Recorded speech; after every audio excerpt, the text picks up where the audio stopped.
Aprobado na sa Mandawi ang pagpamino sa plitihan sa mga tricycle o pag-increase sa gidaghanon sa pasaherong ilang makarga. Daghang drivers ang misupak ning maong lakang. Ang report ni Nico Sereno.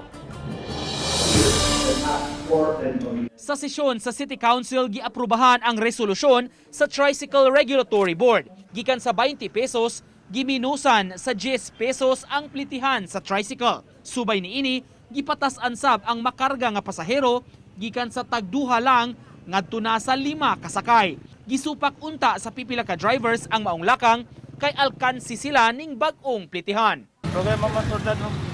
Duharagan isamot ang makuan, samot ang malima. Pinugaya.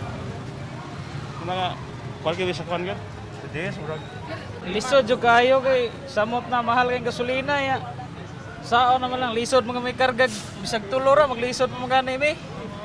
Mayon ta nag 15 lang. Matud sa City Hall, ang 10 pesos gisugyot sa grupo sa mga drivers o operators. Posibleng karong si Manaha, hingpit nga mapatuman ang pagpamenos sa plitihan. I-propose ni Attorney Kalipayan, gi-adapt nila. Okay sila.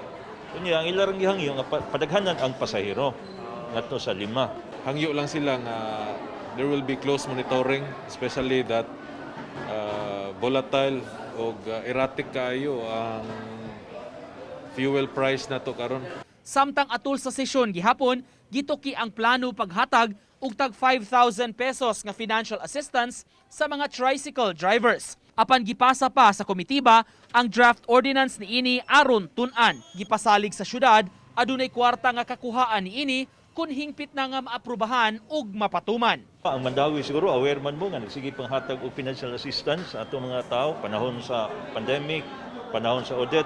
Karon kay bawon man mo nga ang presyo sa gasolina gasigi og saka. Uban ni Godfrey Relien, Nico Sereno, Balitang Bisdak.